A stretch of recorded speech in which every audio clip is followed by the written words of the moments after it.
Halo semuanya, selamat datang lagi di channel Nasihat Praktis. Gimana kabarnya? Semoga kalian semua sehat dan tetap semangat ya. Hari ini kita bakal bahas sesuatu yang mungkin gak pernah kepikiran sebelumnya. Tapi sebenarnya bisa jadi strategi sosial yang sangat berguna.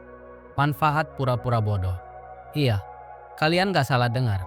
Kadang ada situasi di mana bersikap seolah-olah gak tahu apa-apa justru bisa bikin kita lebih diuntungkan. Tapi tenang, ini bukan soal menipu atau gak jujur, melainkan soal memahami kapan harus bicara dan kapan lebih baik diam.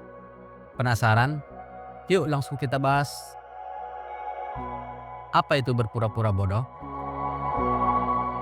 Dengar istilah ini, mungkin kesannya negatif ya. Kayak, loh kok disuruh pura-pura bodoh? Emang enak? Tapi tenang, konsep ini lebih dari sekedar tanpa nggak tahu apa-apa. Coba deh pikirin ini. Pernah dengar pepatah, lebih baik diam dan dikira bodoh daripada buka mulut dan menghilangkan semua keraguan? Nah, ini salah satu contoh dari strategi ini. Intinya bukan berarti kita benar-benar bodoh, tapi kita memilih kapan harus berbicara dan kapan lebih baik mendengarkan. Kebayang nggak kalau kita selalu pengen jadi yang paling pintar di ruangan? Kadang itu justru bikin kita kehilangan informasi berharga loh. Jadi, daripada buru-buru nunjukin kalau kita tahu segalanya, mending kasih ruang buat orang lain bicara dulu. Dengan begitu, kita bisa menyerap lebih banyak ilmu sebelum akhirnya memberikan respon yang lebih bijak. Keren kan? Sekarang, kita bahas manfaat-manfaatnya. Kenapa berpura-pura bodoh bisa menguntungkan?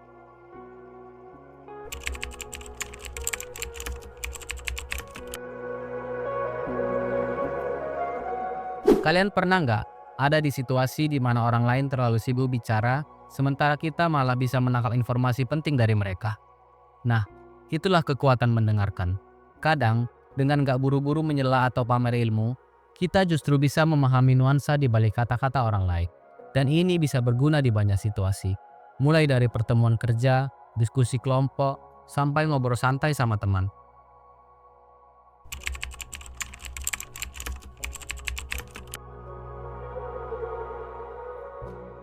Coba bayangin, kalian lagi ada di tengah obrolan panas, semua orang berdebat sengit.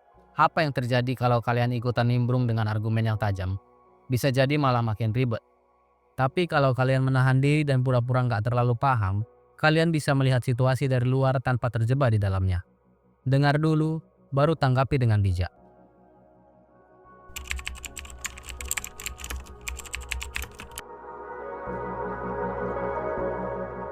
Kadang kita terjebak dalam pola pikir kita sendiri dan gak sadar kalau ada perspektif lain yang lebih baik. Nah, dengan berpura-pura bodoh, kita bisa memberi ruang untuk melihat hal dari sisi yang berbeda sebelum mengambil keputusan.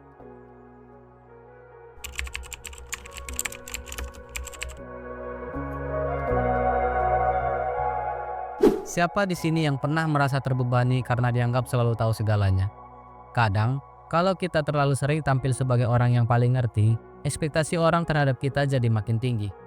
Nah, pura-pura nggak tahu bisa bikin kita lebih bebas, lebih santai, dan nggak selalu jadi pusat perhatian. Kadang, ada baiknya biarin orang lain sibuk mikir sementara kita cukup menikmati prosesnya. Kapan dan bagaimana menggunakannya? Sekarang kalian pasti bertanya-tanya, kapan sih strategi ini paling efektif?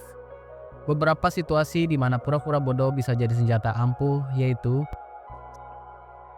1. Saat menghadapi orang yang suka sok tahu. Biarkan mereka puas bicara dulu, baru kita kasih tanggapan yang cerdas di saat yang tepat. 2. Dalam negosiasi. Jangan langsung buka semua kartu kita. Kadang dengan berpura-pura nggak tahu, kita bisa melihat strategi lawan lebih dulu sebelum menentukan langkah. 3. Ketika berada di lingkungan baru. Jangan buru-buru nunjukin semua kemampuan kita. Observasi dulu, lihat dinamika yang ada, baru masuk dengan strategi yang tepat. Tapi, strategi ini nggak cocok buat semua situasi. Misalnya, 1.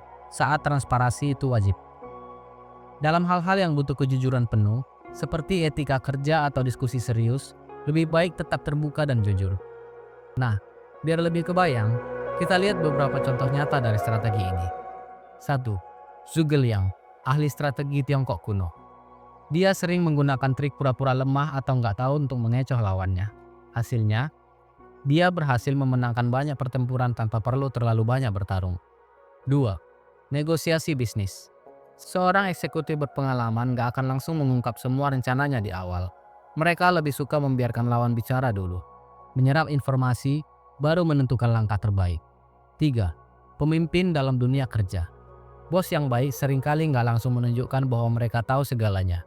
Mereka membiarkan timnya berbicara, memberikan ide, dan menemukan solusi sendiri sebelum akhirnya turun tangan. Jadi, berpura-pura bodoh bukan berarti bodoh beneran, tapi soal mengendalikan diri, bersabar, dan bermain strategi. Kesimpulan, pura-pura bodoh tapi cerdas.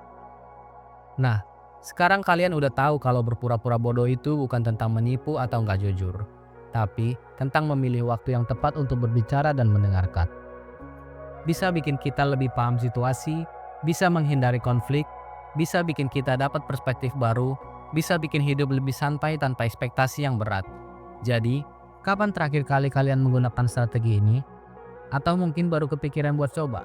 Ceritain pengalaman kalian di kolom komentar ya. Jangan lupa like video ini kalau kalian merasa terbantu. Dan tentu saja, subscribe buat konten keren lainnya. Sampai ketemu di nasihat praktis berikutnya.